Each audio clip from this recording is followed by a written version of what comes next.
Time to take a coding break. Howdy, coding pros, and welcome back to the Coding Break podcast. I am your coding break reminder, as well as your medical coding coach, instructor, and the one who always talk about the good, the bad, and the ugly as it relates to the medical coding industry.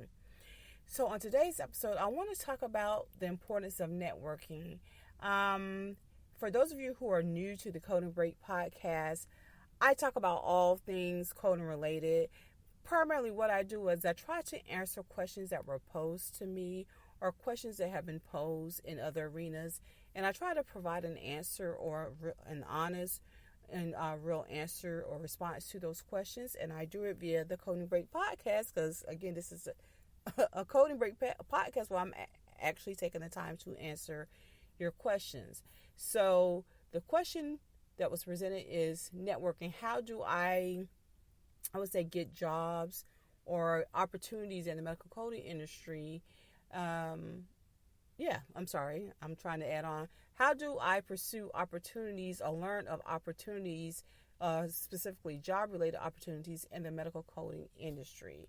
So my response to that is to network. I cannot reiterate or stress enough the importance of learning to network.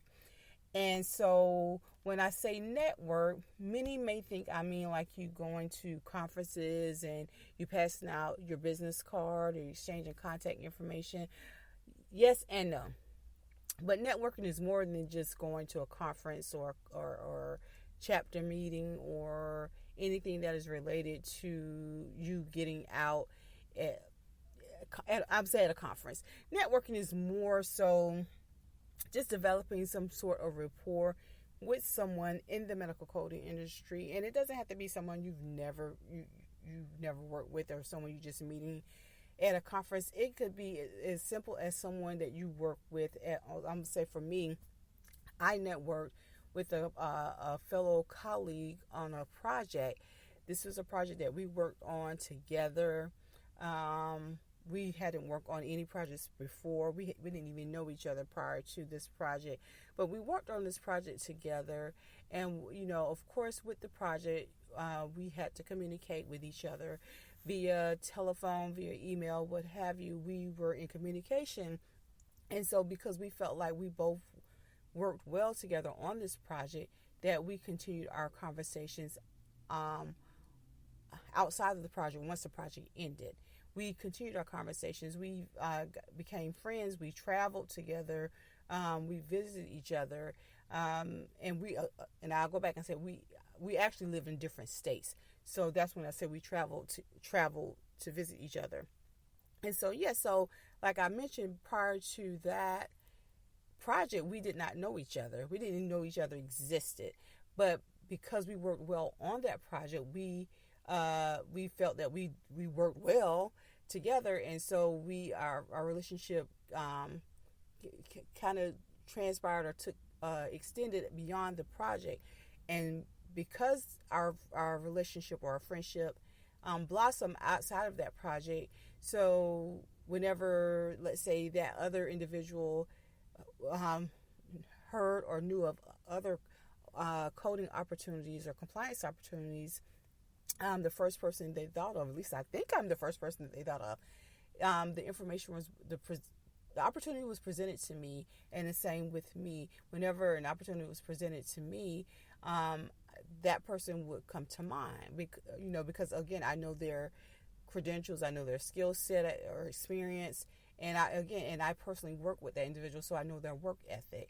So we were able to trade or share opportunities as it relates to the medical coding industry, primarily like job opportunities or other project or future project opportunities that we were able to exchange with each other. Or if it was something that we weren't, I don't say comfortable with, or we didn't have the bandwidth to fulfill, we knew of other individuals who had that requirement or the experience or expertise to work on that project. So we shared that information with other people within our network. And again, when I say network, it could be someone you work with at your current job or at a previous place of employment, and you stayed in contact and via email or, like I said, telephone communications, or maybe you see that person face to face.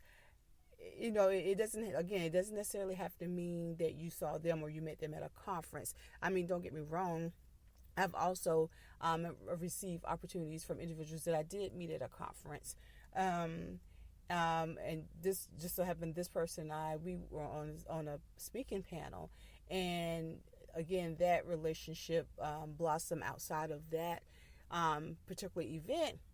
And I've received opportunities as well, to present opportunities to that individual as well. So there's different ways that you can network. It doesn't necessarily mean that you have to go to a conference or a chapter meeting. Those are great places, don't get me wrong. Those are great places to network, but you can network, again, with someone that you work with, right? On a project. Maybe you decided to leave the place of employment, or the other person decides to leave the place of employment and pursue other goals or other career medical coding career goals, and you exchange contact information, and you feel like you had a decent rapport. Now, I would say this: don't just give them your number, and you don't have the relationship or rapport with them, and don't let the only time that you contact that individual is when you are in pursuit of a job opportunity. Develop a rapport with them. It doesn't necessarily, I would say one thing that you have in common is the fact that you all are coders. That's one thing you have in common. And maybe other things that you have in common, but you don't know unless you ask, right? You don't know unless you ask. It's okay to communicate with someone, another colleague, that even when you're in the remote setting, you can you communicate with them. You communicate with them via Teams, via however your email, whatever your platform is for what project or what company you work for. It's okay to have a communication with that individual outside of the workplace, right? Because you already have something in common, because you are both coders. And so you just have to, I guess I could say, step out of your comfort zone. I know for many remote workers, we're remote because we don't like to interact with a lot of people. But at the same time, you need to interact with people, especially when you're trying to search for opportunities, or you're trying to see what's out there. Because, we don't know everything. I know I don't know everything. I don't know all the opportunities that are out there unless they are presented to me. I don't, and I still don't know everything. So another way that I share opportunities, let's say an employer or a recruiter does contact me regarding the opportunity. Again, I may have the experience or the requirements to meet that role, but I also know other individuals that with the same experience, if not more, and they also may have the bandwidth to take on that project. So I would ask the recruiter, is it okay to share that information with someone in my network? And they either say yes or no, and I do that. And so that's another way to, again, of networking. I can share the information with you, but you as an individual have to do the work to secure the role, to secure the job, to whatever it is that you're trying to pursue. It's up to you to do the work. I can only present your information, or present you to the potential employer or recruiter, and you have to do the work.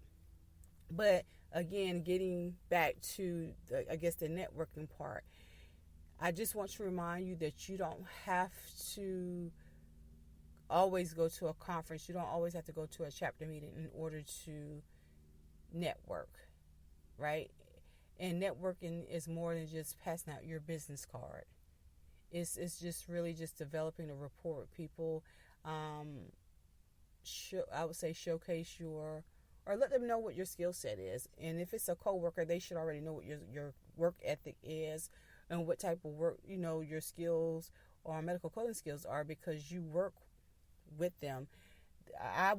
If I'm honest, I would say that a colleague is a great networking opportunity for myself because they have a front seat to my work ethic. They see what type of work I'm putting out, and so they can speak to that or highly recommend me for a potential project or a role because they know my work ethic. They know that I work where I say I work. They know that I have the experience, and again, they see what type of work I'm putting out there, whether that be good, bad, or indifferent.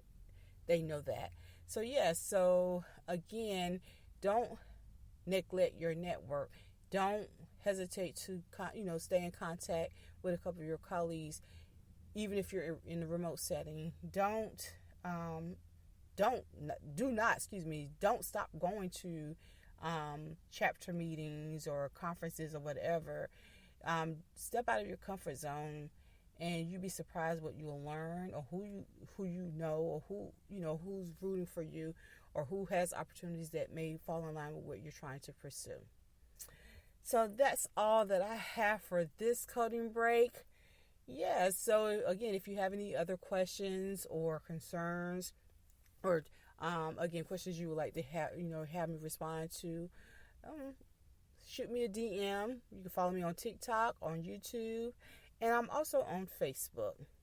So that's all that I have for this coding break. And as always, code on. Toodles.